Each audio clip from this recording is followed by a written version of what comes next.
जय श्री कृष्ण दोस्तों, life style with God में आपका स्वागत है। दोस्तों, आज हम अश्विन मास के कृष्ण पक्ष की इंदिरा एकादशी का महात्म पढ़ेंगे। युधिष्ठिर ने पूछा, मधुसूदन, कृपा करके मुझे यह बताइए कि अश्विन के कृष्ण पक्ष में कौन सी एकादशी होती है। भगवान श्री कृष्ण बोले, राजन, अश्विन कृष्ण पक्ष में इंदिरा नाम की एकादशी होती है। उसके व्रत के प्रभाव से बड़े बड़े पापों का नाश हो जाता है और नीच योनि में पड़े हुए पितरों को भी यह एकादशी सद्गति देने वाली है। राजन, पूर्व काल की बात है, सत्य युग में इंद्रसेन नाम से विख्यात एक राजकुमार थे, जो अब महिष्मतीपुरी के राजा होकर धर्म पूर्वक प्रजा का पालन किया करते थे। उनका यश सब ओर फैल चुका था। राजा इंद्रसेन भगवान विष्णु की भक्ति में तत्पर होकर गोविंद के मोक्षदायक नामों का जप करते हुए समय व्यतीत करते थे और विधि पूर्वक अध्यात्म तत्व के चिंतन में संलग्न रहते थे। एक दिन राजा राजसभा में सुखपूर्वक बैठे हुए थे। इतने में ही देवर्षि नारद आकाश से उतरकर वहां आ पहुँचे।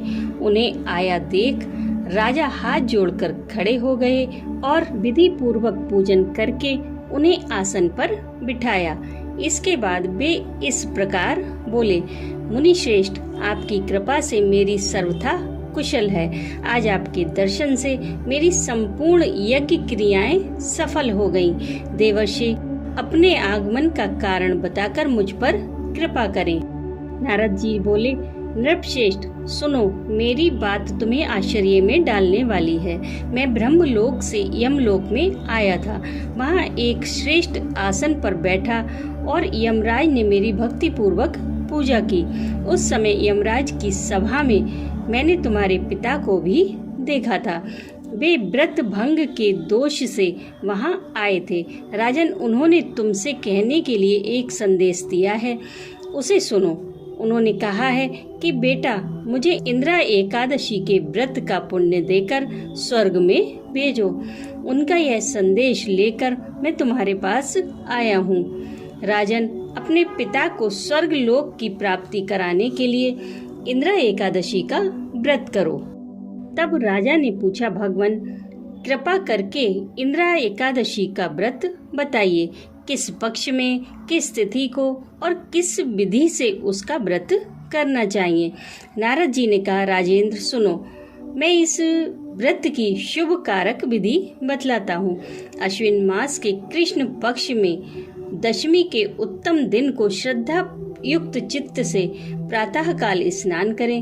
फिर मध्याह्न काल में स्नान करके एकाग्रचित होकर एक समय भोजन करें तथा रात्रि में भूमि पर सोएं और रात्रि के अंत में निर्मल प्रभात होने पर एकादशी के दिन दातून करके मुंह धोएं। इसके बाद भक्ति भाव से निम्नांकित मंत्र पढ़ते हुए उपवास का नियम ग्रहण करें। अद्य स्थित्वा निराहारः सर्वभोग विवर्जितः शबो भोक्ष्ये पुंडरीकाक्ष शरणम में भवाच्युत। अर्थात कमल नयन भगवान नारायण, आज मैं सब भोगों से अलग होकर निराहार रहकर कल भोजन करूंगा। हे अच्युत, आप मुझे शरण दें। इस प्रकार नियम करके मध्याह्न काल में पितरों की प्रसन्नता के लिए शालिग्राम शिला के सम्मुख विधि पूर्वक श्राद्ध करें तथा दक्षिणा से ब्राह्मणों का सत्कार करके उन्हें भोजन करावे। पितरों को दिए हुए अन्नमय पिंड को सूंघकर विद्वान पुरुष गाय को खिला दे। फिर धूप और गंध आदि से भगवान ऋषिकेश का पूजन करके रात्रि में उनके समीप जागरण करें। तत्पश्चात सवेरा होने पर द्वादशी के दिन भक्ति पूर्वक श्री हरि की पूजा करें। उसके बाद ब्राह्मणों को भोजन कराकर भाई बंधु नाती और पुत्र आदि के सहित स्वयं मौन होकर भोजन करें। राजन, इस विधि से आलस्य रहित होकर तुम इंदिरा एकादशी का व्रत करो। इससे तुम्हारे पितर भगवान विष्णु के वैकुंठ धाम को चले जाएंगे। भगवान श्री कृष्ण कहते हैं, राजन, राजा इंद्रसेन से ऐसा कहकर देवर्षि नारद अंतर्ध्यान हो गए।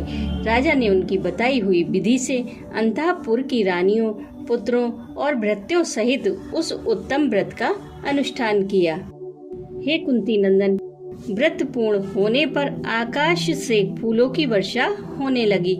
इंद्रसेन के पिता गरुड़ पर आरूढ़ होकर श्री विष्णु धाम को चले गए और राजऋषि इंद्रसेन भी अकंटक राज्य का उपभोग करके अपने पुत्रों को राज्य पर बिठाकर स्वयं स्वर्गलोक को गए। इस प्रकार मैंने तुम्हारे सामने इंद्रा एकादशी व्रत के महात्म का वर्णन किया है। इसको पढ़ने और सुनने से मनुष्य सब पापों से मुक्त हो जाता है। बोलो एकादशी माता की जय।